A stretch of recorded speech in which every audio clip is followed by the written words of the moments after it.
बिस्मिल्लाहिर्रहमानिर्रहीम। अस्सलामु अलैकुम। उम्मीद करता हूँ कि सब खैरियत से होंगे। हमने लास्ट टाइम ज़ू जियोग्राफ़ी को कंप्लीट किया और आज हम स्टार्ट करने जा रहे हैं palaeontology. Palaeontology basically it is the branch of the biology in which we discuss about the fossil records, and the fossils are the dead remains of the remote past ancestors। MSc के student को palaeontology के बारे में बहुत इल्म होता है, तो पैलेंटोलॉजी को समझने के लिए, जियोलॉजी को समझने के लिए जो एक बेसिक चीज़ है वो है geological time scale. Geological time scale palaeontology में इसी तरह ज़रूरी है जिस तरह इंग्लिश को सीखने के लिए अल्फ़ाबेट को सीखना ज़रूरी है। अगर अल्फ़ाबेट्स आते होंगे तो हम आगे वर्डिंग कर सकते हैं। इसी तरह ही कि अगर हमें जियोलॉजिकल टाइम स्केल आता होगा तो ही हम पैलेंटोलॉजी को कंटिन्यू कर सकते हैं, अदरवाइज़ हमारे पास कोई चांस नहीं होगा कि हम पैलेंटोलॉजी को समझ सकें, स्टडी कर सकें। तो ये geological time scale matric to MSc पढ़ा जाता है, लेकिन ये भूल जाता है। क्यों? क्योंकि इसके differents epochs, different periods, different eons होते हैं, डिफरेंट इसकी सब डिविजन्स होती हैं जो कि याद रखना मुश्किल होती है। जैसा कि ईयन 2 होते हैं, इरा 5, पीरियड 11 और इपॉक 7, ये टोटल कुल मिला के 25 होते हैं। और 25 की सीक्वेंस को याद रखना ये हर एक की बस की बात नहीं है, इसमें आगे पीछे गड़बड़ हो जाती है।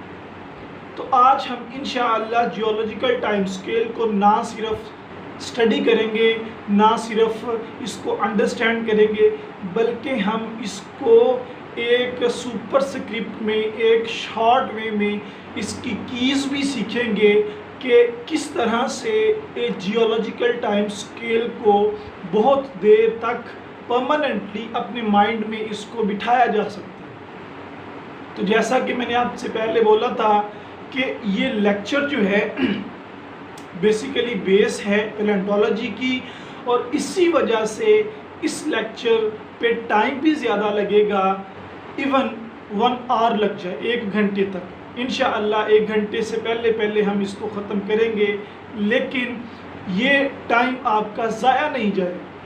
तो फिर बग़ैर किसी देर के या बग़ैर अपना वक्त ज़ाया किए हम स्टार्ट करते हैं geological time scale, and it's our first lecture of the palaeontology of MSc part 2।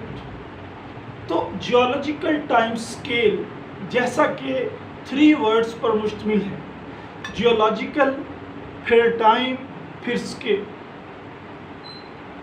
ऐसा स्केल जो टाइम को मेजर करने के लिए यूज़ होता है, वो कौन सा टाइम है?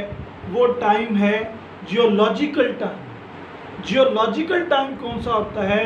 Geological time basically it is the time of the chronological measurements. तारीख, पूरी तारीख जो अर्थ की है, जैसा कि एक अंदाजे के मुताबिक 4.5 बिलियन ईयर्स, 4.5 खरब साल पहले क्या हुई है? अर्थ बनी।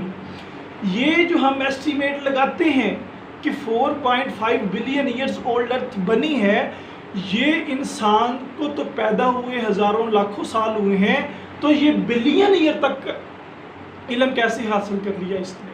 तो ये बेसिकली जो बिलियन ऑफ ईयर्स बोला जाता है वो इसी जियोलॉजिकल टाइम स्केल की वजह से है।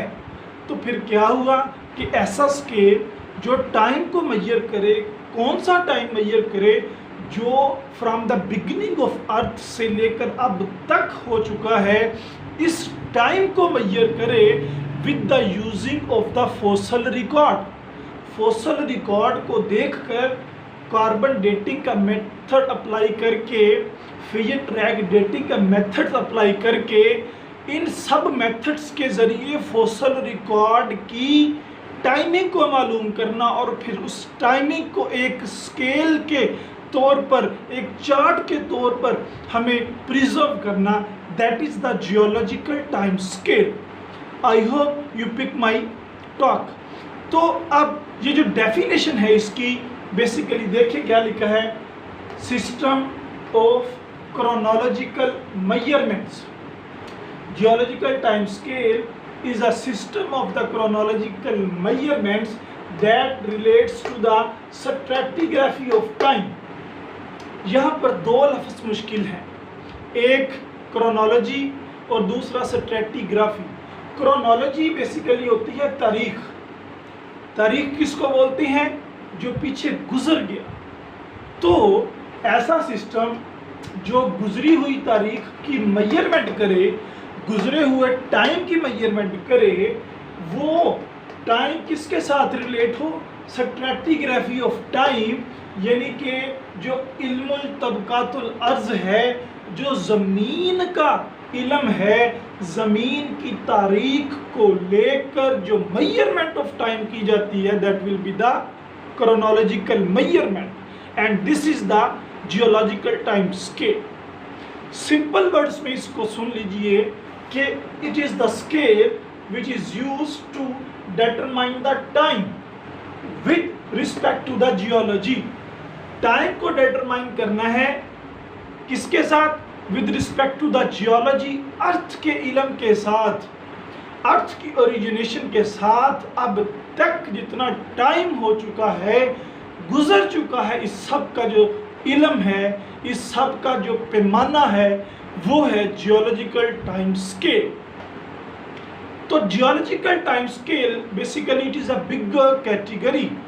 सो geological time scale having the units, having divisions, the largest division, the largest unit of the geological time scale is the eon, EON। eon क्या है? largest unit या फिर largest division, and there will be the two eon in the geological time scale। एक ये है फेनीरोजोइक eon और दूसरा है procambium. फेनीरोजोइक and procambium, these are the two eon। और उसके बाद इरा है। इरा क्या है? Era basically it is the subdivision of the eon. ठीक है, sub division of the Eon, यानी कि ये जो ईओन है इसकी सब डिवीजन। सब डिवीजन का मतलब क्या कि फेनीरोजोइक ईओन के पास जो इरास हैं वो कितने हैं? 1 2 3। Phanerozoic eon having 3 era, so it is the era is the subdivision of the eon, and the precambrian having the 2 era 1 and 2. Next it is the period.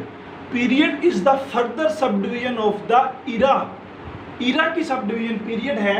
जैसा कि ये आप देखें, ये era है, era की जो subdivision है वो क्या है? periods हैं। ये era है सीनोजोइक। सीनोजोइक की जो subdivision periods हैं वो कितने हैं? 2, टर्शरी और क्वार्टरनरी।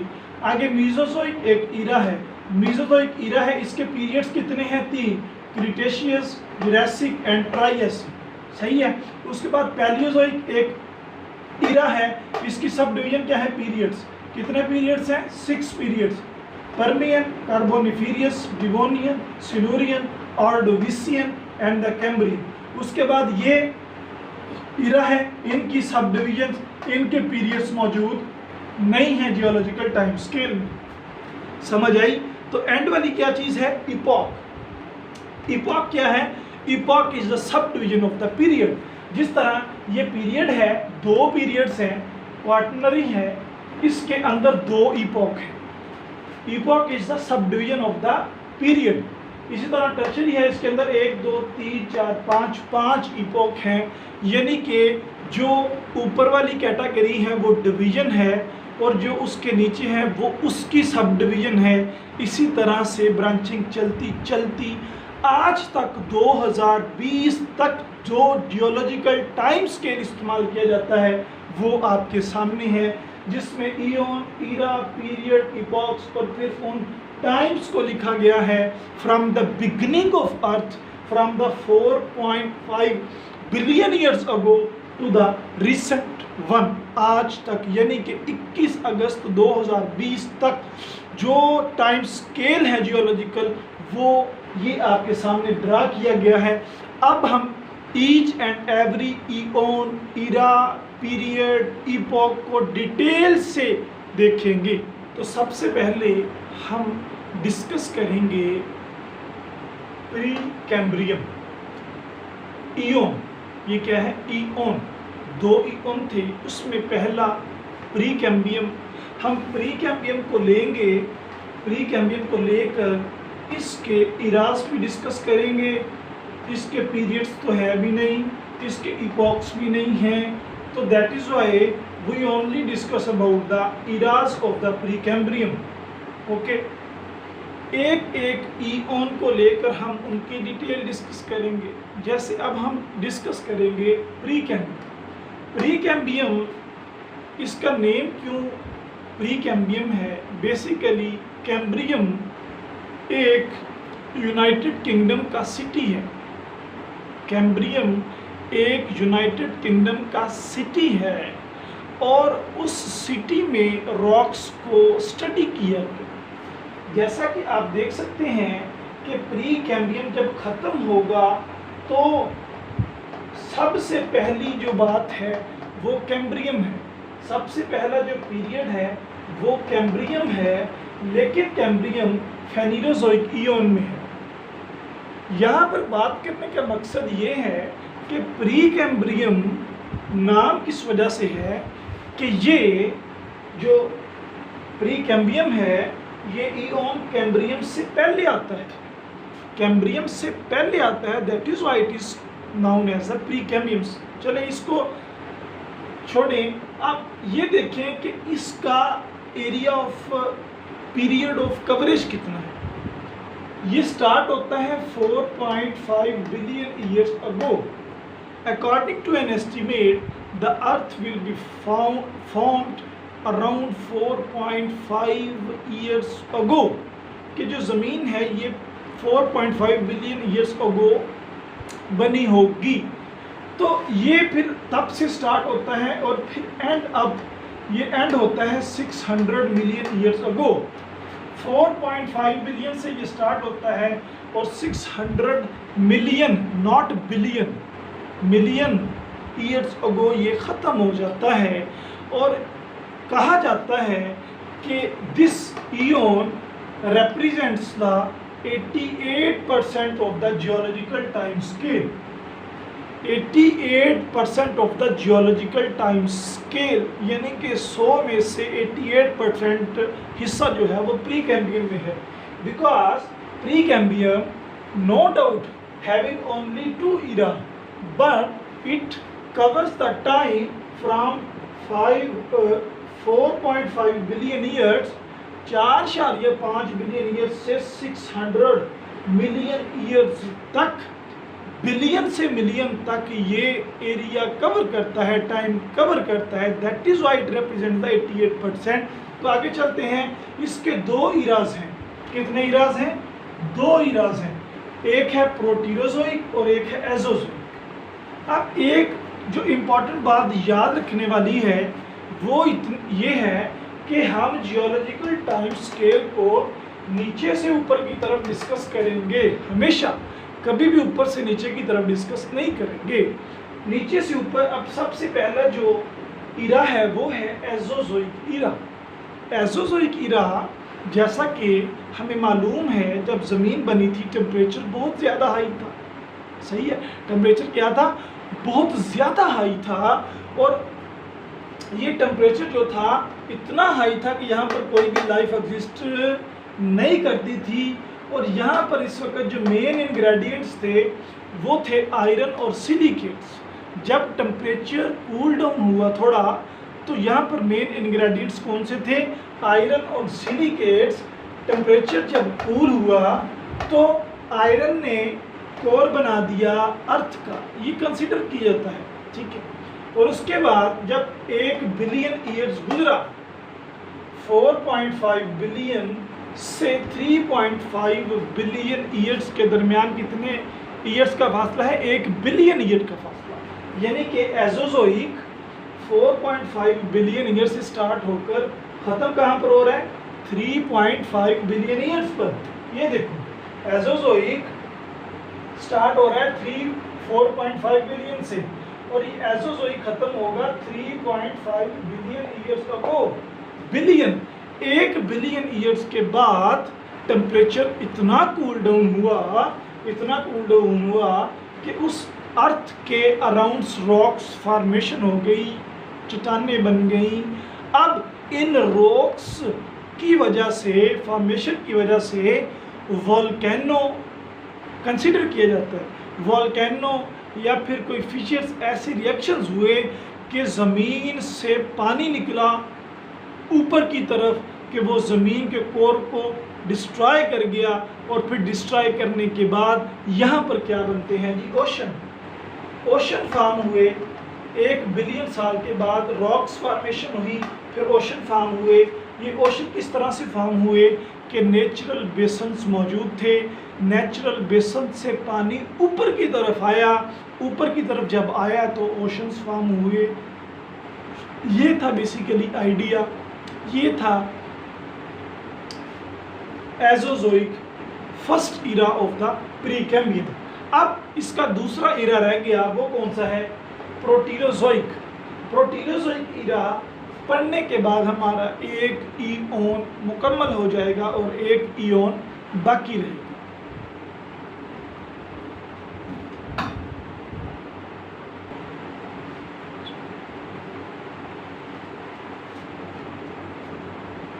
दूसरा इरा जो है प्रीकैम्बियम इयॉन का, वो है प्रोटीरोजोइक। प्रोटीरोजोइक basically start from the 3.5 billion years ago to the 600 million years ago। ये एंड हो गया, ठीक है।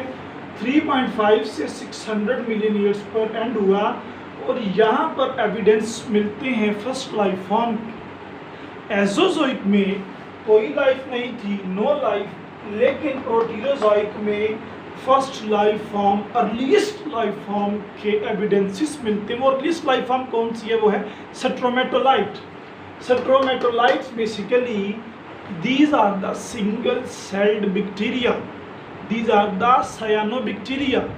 Cyanobacteria which are present on the rocks and they form a rock like structures by the aggregation।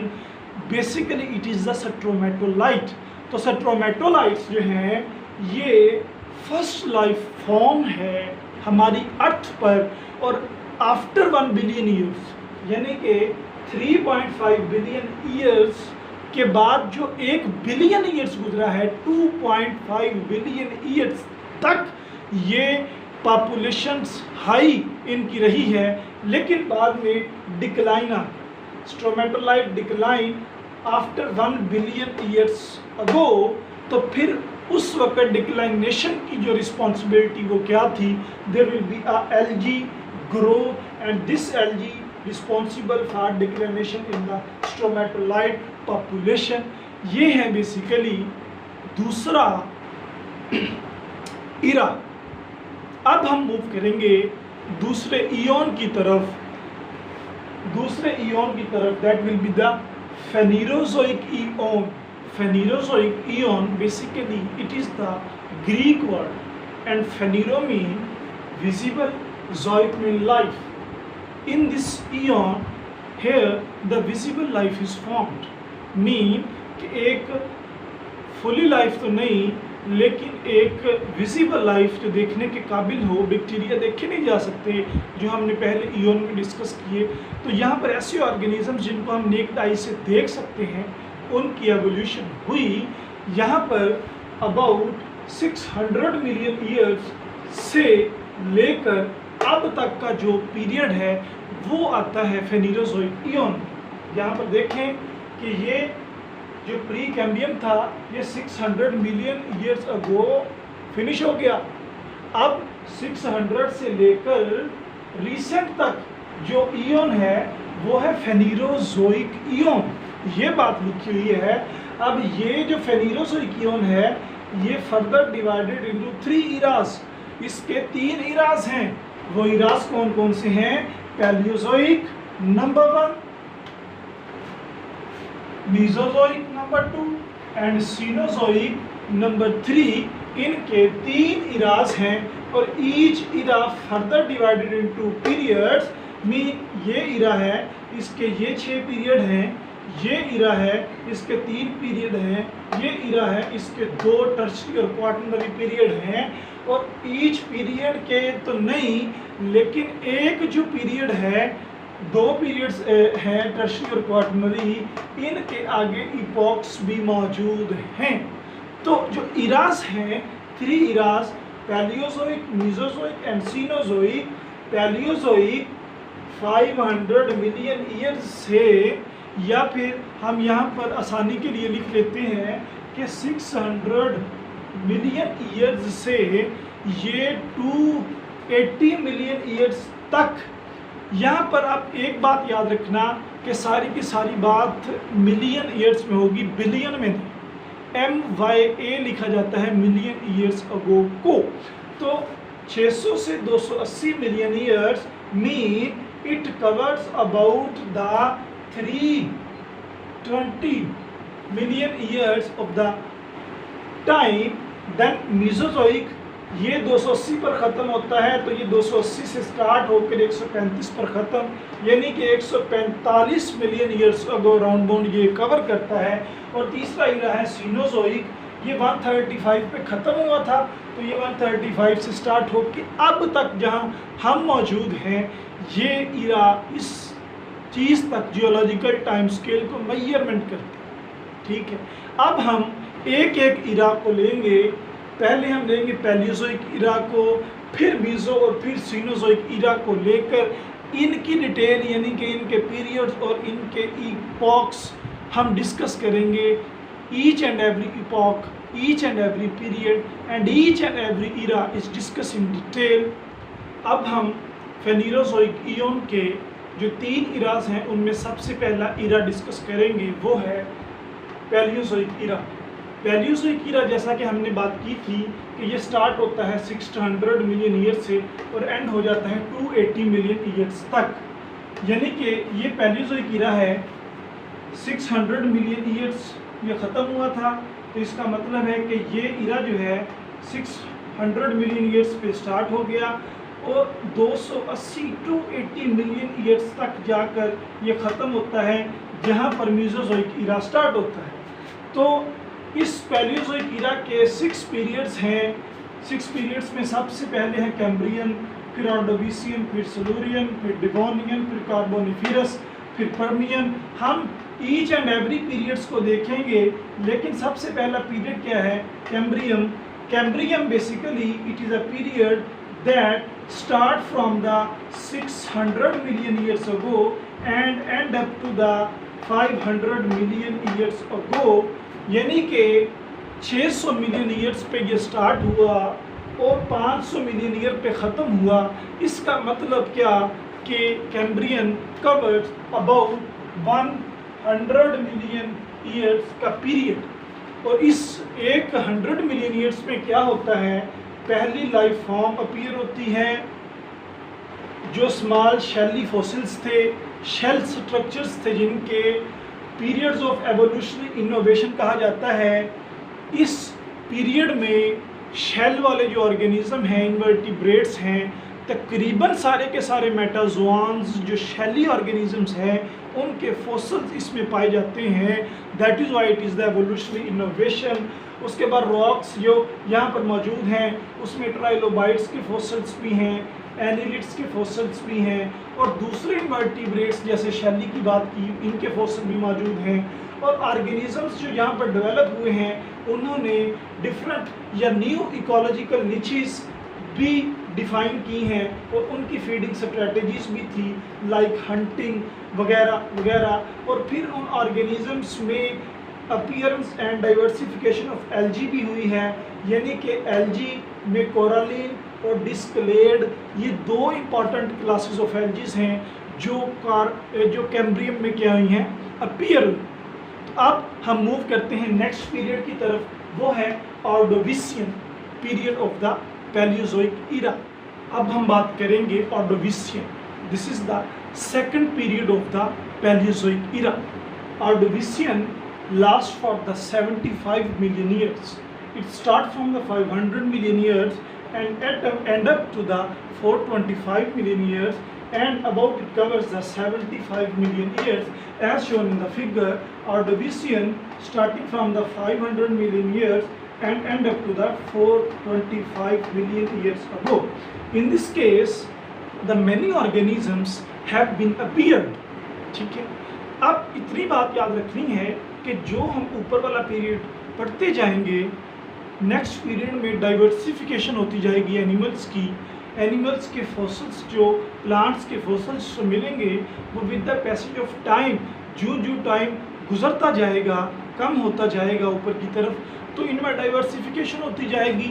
तो main यही मकसद है geological time का कि लाइफ पहले सिंपल थी, थोड़ी थी, फिर डाइवर्सिफिकेशन होती होती, जैसे एक ट्री था उसकी ब्रांचिंग होती आगे। अब ऑर्डोविशियन में जो नए ऑर्गेनिजम्स थे, ट्राइलोबाइट्स, कॉनोडॉन्स, स्नेल, ये तो पहले भी मौजूद थे, लेकिन इनके अलावा ब्रैकियोपोड्स, कार्प्स, सिफेलोपोड्स, ये फर्स्ट अपीयर हुए हैं ऑर्डोविशियन पीरियड में। ट्रॉपिकल साइट पर मौजूद रॉक्स, वहाँ पर इनके फॉसिल्स मिलते हैं। इनके अलावा ostracoderm, it is the jawless fish, ostracoderm is the first appear. और यहाँ पर एक बात आपको बताता चलूँ कि मैस एक्सटिंक्शन क्या होता है, जैसा कि एक जंग के दौरान, ठीक है, वर्ल्ड वार हुई है ना, वर्ल्ड वार के दौरान इतनी तबाही होती है, ये बेसिकली होता है मैस एक्सटिंक्शन, कि बहुत ज़्यादा स्पीशीज़ के लॉस को बोलते हैं मैस एक्सटिंक्शन। तो जो फर्स्ट मैस एक्सटिंक्शन है वो हुई है ऑर्डोविशियन पीरियड में, और उस मैस एक्सटिंक्शन में उस वक़्त का 85% फाना डिस्ट्रॉय हो गया था। ये हमें बताता है fossil record of that time. Next जो थर्ड वन पीरियड है ऑफ द पैलियोजोइक ईरा, वो है Silurian. Silurian start from the 425 and end up to the 405. It means it cover about 20 million years. It is the short period. जैसा कि यहाँ पर देखेंगे Silurian है, Silurian 405 तक एंड अप होता है, और ये स्टार्ट होता है 425 से स्टार्ट होता है।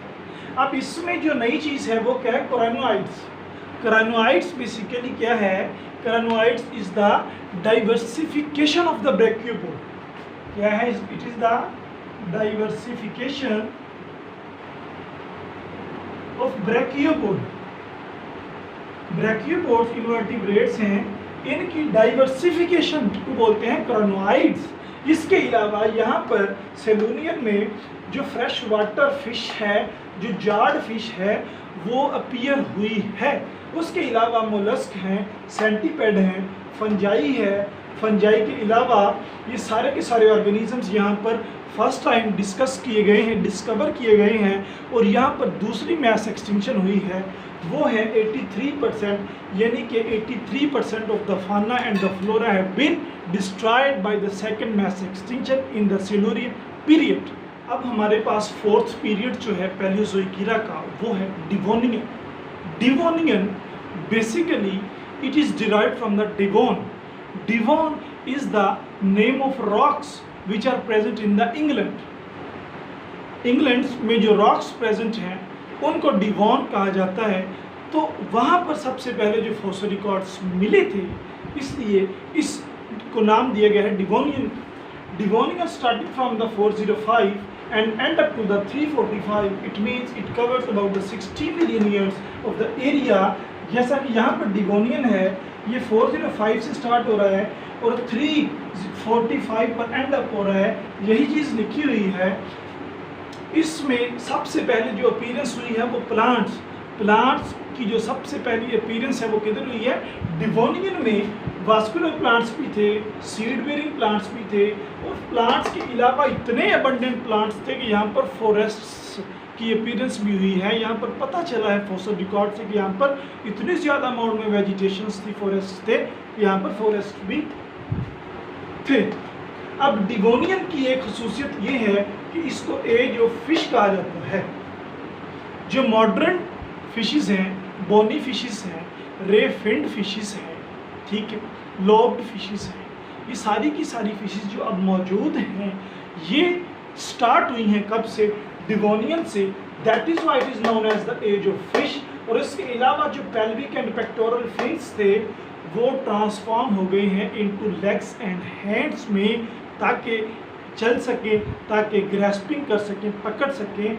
तो इसके अलावा जो मैस एक्सटिंक्शन है वो ही है 100% ट्राइलोबाइट्स की स्पीशीज़ यहाँ से गायब हैं, और 83% जो mixing of the mass extinction है वो ही।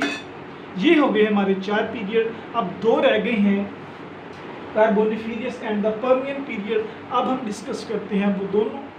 5th one, Carboniferous. Carboniferous period starting from the 345 and end up to the 310, mean it covers about the 35 million years period, ठीक है। कार्बोनिफेरियस starting from the 345 and end up to the 310 million years. What are the features of this period? In this case, the environmental advancement, environmental sufficiency, mean environment at that time looked like to the today's environment. जिस तरह का environment आज है इसी तरह का environment उस वक्त भी लगता था, according to the fossil record. Like humidity, temperature, radiations in light intensity having the same amount as we see today, as we face today. उसके बाद फिशेस, जो बोनी फिशेस, रेफिन्ड फिशेस थी वो मोर मॉडर्न फिशेस हो गई। और उसके बाद सी, ओशन तो ओरिजिनेट थे, अब ओशन से क्या बन गए? सी बने हैं कार्बोनिफेरियस में। और वो सी ब्रैकियोपोड्स जो कि पहले मौजूद थे इनके साथ भर गए। उसके अलावा इंसेक्ट्स भी यहाँ पर फर्स्ट अपीयर हुए हैं। स्पाइडर, स्कॉर्पियन और मेलीपेड्स, इनके फॉसिल्स अबंडेंट अमाउंट में मिलते हैं ये इंसेक्ट्स के तौर पर। अब लास्ट जो है वो है Permian. Permian starting from the 310 and end to the 280, it means it covered to the 35 million years period, as you show in the case 310 to 280. What are the features? Basically, it is the last period of the Paleozoic. Last period, because after this Triassic, and Triassic is the period of Mesozoic, not of the Paleozoic. Okay, so it is the last period of the Paleozoic era. In this case, amniote egg is appear and mammals, amphibians and reptilians ancestors, not itself, इनके ancestors appear हुए हैं। और इसके अलावा जो fossils forest थे, यहाँ पर फॉरेस्ट थे, फॉरेस्ट रिमूव हुए हैं। फॉरेस्ट रिमूव होने की वजह से कंडीशंस एरिड हुई हैं, ड्राई हुई हैं। ड्राई कंडीशंस की वजह से मैमल्स कम हो गए, ड्राई कंडीशन की वजह से एम्फीबियन और रेप्टाइल्स डोमिनेट हो गए, और इस वजह से डोमिनेट हुए हैं तो इन्होंने बहुत सारे इनवर्टिब्रेट्स को भी एलिमिनेट किया है। उसके अलावा लार्जेस्ट एक्सटिंक्शन हुई है, लार्जेस्ट एक्सटिंक्शन हुई है। ये लार्जेस्ट एक्सटिंक्शन बेसिकली क्या कहलाती है?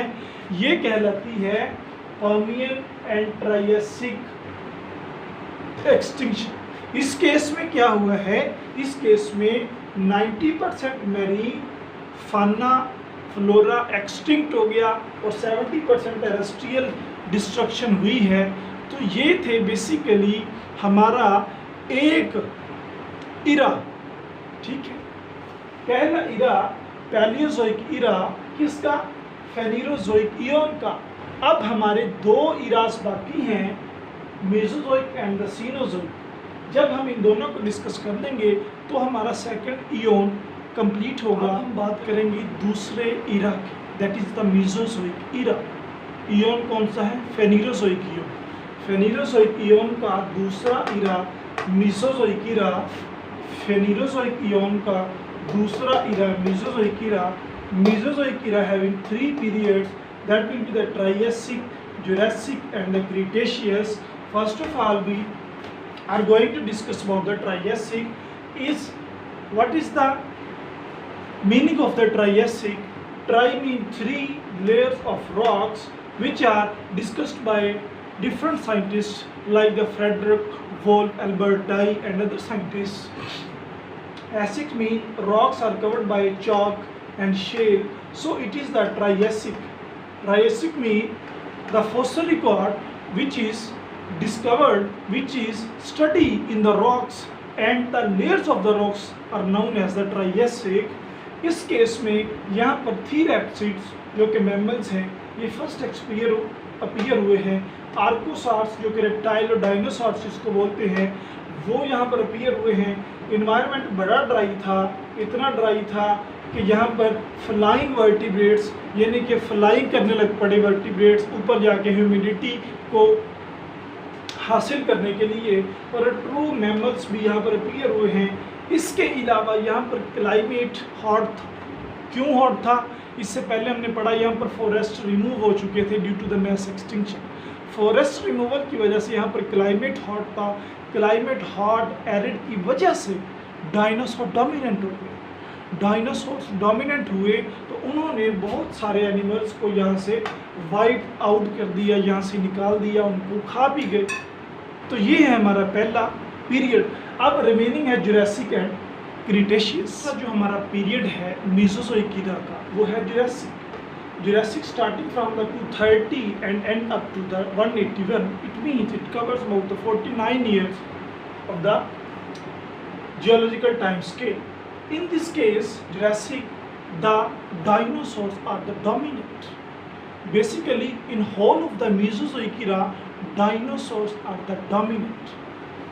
Dinosaur, herbivorous dinosaur and the carnivore dinosaurs are 2 types of the dinosaurs which are present at the time, and the birds are first appeared. Bird appear हुए हैं यहाँ पर फर्स्ट टाइम। और क्या हुआ है? फिशेस डाइवर्सिफाइज हुई हैं। शार्क्स में शार्क्स भी आ गई हैं और क्रोकोडाइल्स वगैरह भी यहाँ पर जनरेट हुए। इससे जो नेक्स्ट और एंड वाला पीरियड है वो है क्रीटेशियस। क्रीटेशियस स्टार्ट हुआ है 181 से और 135 पर जाकर ये एंड हुआ है। ठीक है, ये है क्रीटेशियस। ये स्टार्ट हुआ है 181 से और एंड होता है इसका 135 पर।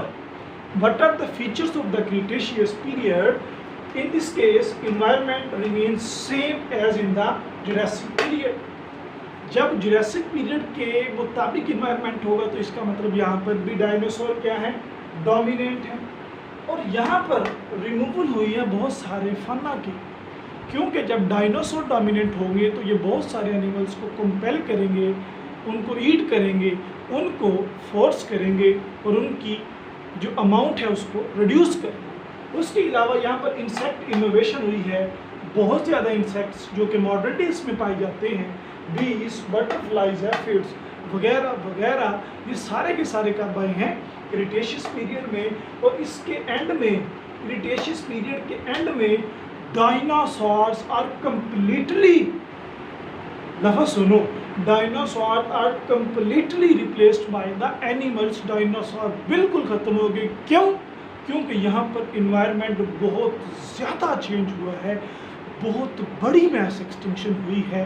उस मैस एक्सटिंक्शन को बोलते हैं Cretaceous Tertiary mass extinction. Tertiary Cretaceous या फिर क्रीटेशियस टर्शरी मैस एक्सटिंक्शन। और ये जियोलॉजिकल टाइम स्केल में सबसे बड़ी मैस एक्सटिंक्शन है। इसीलिए मैं आपसे ये 1 या 2 मिनट के लिए डिस्कस कर लेता हूँ। हमारा जो सेकंड ईरा था वो ख़त्म हो गया, मीसोजोइक ईरा। अब हमने मूव करना है थर्ड ईरा की तरफ, that will be the recent life, Cenozoic era. लेकिन रुकिए, सिर्फ 2 मिनट के लिए ये इम्पॉर्टेंट थिंग्स हम डिस्कस करेंगे। वो क्या है? जब मीसोजोइक ईरा ख़त्म होता है क्रीटेशियस पीरियड पर और सीनोजोइक ईरा स्टार्ट होता है विद टर्शरी पीरियड, क्रिटेशियस और टर्शियरी के दरमियान यानी कि 135 एंड 63 के दरमियान एक एक्सटिंक्शन होती है और इसको जियोलॉजिकल टाइम की बहुत बड़ी एक्सटिंक्शन कहा जाता है। समझ आई? अब ये एक्सटिंक्शन कहलाती है क्रिटेशियस टर्शियरी एक्सटिंक्शन, जो कि हुई है 135 टू 65 मिलियन ईयर्स के दरमियान। और यहाँ पर ये एक्सटिंक्शन इम्पॉर्टेंट क्यों है? क्योंकि यहाँ पर बहुत वर्स क्रिएचर, जो बहुत खौफनाक ऑर्गेनिजम्स डायनासोर्स थे, वो एलिमिनेट हुए हैं, वो रिप्लेस हो गए हैं बर्ड्स के साथ। तो यहाँ पर एक वर्ड लिखा है कि जब डायनासोर रिप्लेस हो गए, it means all other organisms happy, सारे के सारे ऑर्गेनिजम्स खुश हो गए। क्यों? क्योंकि अब उनका जो वास्ता है वो डायनासोर से, जो वर्स क्रिएचर हैं, उनसे नहीं पड़ेगा। So that is why after the vanishing of, after the replacing of dinosaurs with the birds, there will be a dominant fauna on the land of the mammal, reptile, birds, amphibians and also invertebrates become dominant in this case। सही है? अब ये हमारा second इरा ख़त्म। Second इरा में कितने periods थे? 1 2 3 4 5 6 7 8 9। ये जो 9 पीरियड्स हैं 2 इरा में, ये पढ़ने मुश्किल है, याद रखने थोड़े से प्रॉब्लम मुझे पता है कि स्टूडेंट के लिए होती है, मेरे लिए भी थी, लेकिन जो मैं आपको बताने जा रहा हूँ इंशाअल्लाह आपको ज़रा सी भी प्रॉब्लम नहीं आएगी। आप इनको बिल्कुल पानी की तरह याद करेंगे 9 के 9 पीरियड्स को। किस तरह से? एक सेंटेंस सीखिए, camels often sit down carefully। ऊँट्स जो हैं ये कभी कभार बहुत केयरफुली बैठते हैं। क्यों? Perhaps शायद their joint crack, शायद कि इनके जो जॉइंट्स होते हैं उनमें थोड़ी प्रॉब्लम होती है। तो अब पहला लफ्ज़ देखो कैमल, सही है।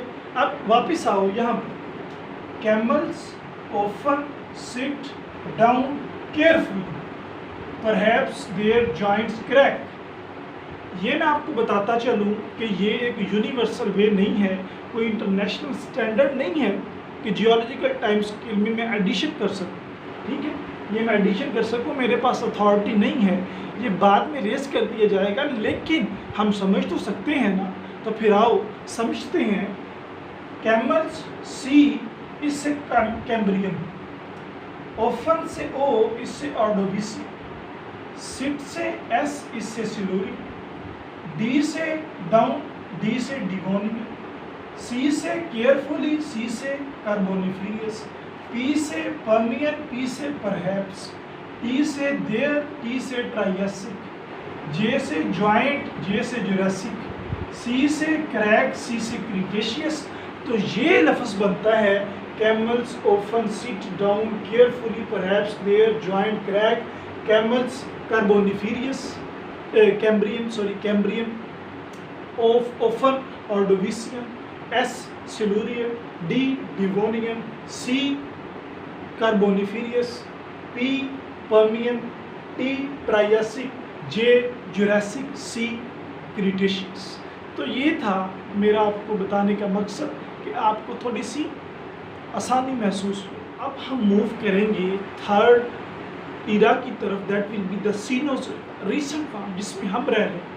अब इसको याद रखना है कि ये जो इरा है इनको हम एवोल्यूशनरी हिस्ट्री जब पढ़ेंगे तब डिटेल से देखेंगे। कैमल्स की एवोल्यूशनरी हिस्ट्री है, मैन की है, वो सारी की सारी इसी में आएंगी और उसमें ये इरास भी डिटेल से डिस्कस होंगे। अब हम यहाँ पर शॉर्ट व्यू में देखते हैं। सबसे पहले जो सीनोज़ोइक इरा है इसके 2 पीरियड हैं, एक टर्शियरी और एक क्वार्टरनरी। टर्शियरी और क्वार्टरनरी। जो टर्शियरी है इसके 5 इपॉक हैं, पैलियोसी, इयोसी, ओलिगोसी, मियोसी एंड द प्लीओसी। और जो क्वार्टरनरी है इसके 2 इपॉक्स हैं। अब सबसे पहले टर्शरी को डिस्कस करते हैं, जिसके 5 इपॉक हैं और जो 63 to 13 मिलियन ईयर्स तक एरिया को कवर कर रहा है। ठीक है, सबसे पहले पैलियोसीन है। पैलियोसीन में क्या होता है, डाइवर्सिफिकेशन होती है बर्ड्स की। जाहिर सी बात है, जब डायनासोर रिप्लेस हो गए बर्ड्स के साथ तो फिर डाइवर्सिफिकेशन हुई ना। मैमल्स में रोडेंट्स, एम्फीबियंस और बहुत सारे ऑर्गेनिजम्स डेवलप हुए। उन सब ऑर्गेनिजम्स ने अपने अपने रोल्स प्ले किए इन्वायरमेंट में, अपनी अपनी इकोलॉजिकल नीचेस को डेवलप किया। उसके बाद है ईओसीन। ईओसीन बेसिकली ये देखें 63 से शुरू होकर 58 तक ख़त्म होता है।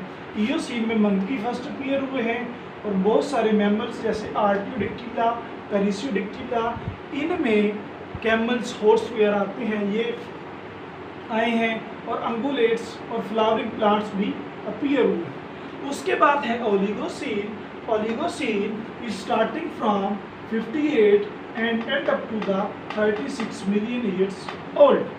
तो यहाँ पर कैमल, डियर, हॉर्स, बर्ड्स और बर्ड्स में ईगल और हॉक के फॉसिल्स डोमिनेंट मिलते हैं। उसके बाद मियोसीन। मियोसीन में आप देख सकते हैं कि 36 to 25 तक चलता है और इसमें मेजर एवोल्यूशन नहीं हुई, बल्कि जो ऑलरेडी फॉर्म्स प्रेजेंट थी उनमें डाइवर्सिफिकेशन आई है। और पैलियोसीन, पैलियोसीन जो कि लास्ट पीरियड इपॉक है of the Cenozoic era, last है, इसकी एक खसूसियत है, इसमें अमेरिकन फानल इंटरचेंज हुई है। अब नॉर्थ अमेरिका और साउथ अमेरिका सेपरेट हैं, लेकिन कंसीडर किया जाता है कि पास्ट ईयर्स में, पिछले वक्तों में इनके दरमियान एक ब्रिज था, जैसा कि हमने कॉन्टिनेंटल ड्रिफ्ट थ्योरी में पढ़ा था। वो ब्रिज जो था बेसिकली क्या था, पेनामियन ब्रिज कहलाता था साउथ अमेरिका और नॉर्थ अमेरिका दरमियान। और इनके जो फाना थे इनके दरमियान क्या हुई है, इंटरचेंज हुई, यानी कि नॉर्थ वाला साउथ की तरफ मूव करके और साउथ वाला नॉर्थ की तरफ मूव किया है। That will be the interchange of the American fauna and this will be considered by the Panamanian bridge. ये पनामियन ब्रिज बेसिकली इम्पॉर्टेंट है। तो ये हुआ है प्लियोसीन इपॉक में। किस प्लियोसीन इपॉक में, टर्शरी पीरियड के। टर्शरी पीरियड किस इरा का हिस्सा है, सीनोजोइक का, और सीनोजोइक का इयोन कौन है, फेनिरोजोइक इयोन। ये बार बार मैं आपको इसलिए डिस्कस कर रहा हूँ ताकि आपके मतलब कि कंसंट्रेशन जो है वो जम जाए, ये कभी आप इंशाल्लाह ना भूलें। तो अब लास्ट पीरियड हमारा रह गया क्वाटरनरी और उसके 2 इपॉक। अब हम उसको देख लेते हैं। लास्ट पीरियड है वो है quaternary. Quaternary, quaternary period having 2 epochs, Holocene and the Pleistocene. Holocene starting from the 13 million years and end up to the 2 million year, it means it covers about 9 million year period. In this case, Pleistocene epoch is known as the Ice Age. Ice Age की वजह से, ठंडक की वजह से mammals में adaptations आई। वो adaptations कौन सी हैं, मैमल्स पे हेयर आए हैं, बर्ड्स पर फीदर्स आए हैं, मोर एंड मोर। क्यों? क्योंकि वो ठंड के साथ मुकाबला कर सकें और अपनी बॉडी को वार्म रख सकें। और दूसरी अडेप्टेशन क्या है, वो स्मॉलर हो गए हैं। पहले जो गाइगेंटिक थे अब स्मॉलर, इस वजह से कि उनकी बॉडी की जितनी सरफेस कम होगी उतनी लेस हीट स्केप होगी, जितनी लेस हीट स्केप होगी उतनी ज़्यादा फ़ायदेमंद होगी इन कोल्डर इन्वायरमेंट। थर्ड है कि मूव टू इक्वेटर। आपको पता है कि जो पोल्स हैं और जो इक्वेटर है, अर्थ के पोल्स की तरफ ठंडक होती है और इक्वेटर की तरफ क्या होता है, मौसम टेम्परेट होता है। तो organisms in case of ice age move to the equator. कुछ डाइड हो गए जो अडेप्टेड नहीं हो सके, जो फिर मूव नहीं कर सके। तो नेक्स्ट है Holocene. Holocene basically it is known as the Anthropogene. It is known as the Anthropogene. And anthropogene basically it is known as the age of man. Anthropo mean man. It is the age of man. यहाँ man appear हुआ है और modernisation आई है, technology की development आई है, advancement आई है। आप जितना भी लिख सकते हो होलोसीन में, टू द रिसेंट स्टडी में लिख सकते हो। तो ये हैं बेसिकली जियोलॉजिकल टाइम स्केल जो कि हमने लेस देन 1 आवर में, 1 घंटे से कम वक्त में हमने ज़मीन जब से बनी है तब से लेकर 2020 तक, यानी कि हमने 1 घंटे से कम वक्त में 4.5 बिलियन ईयर्स को डिस्कस कर लिया है।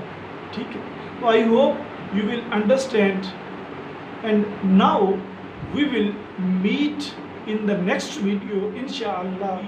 तो आज तक के लिए इजाज़त दीजिए। अल्लाह हाफिज़।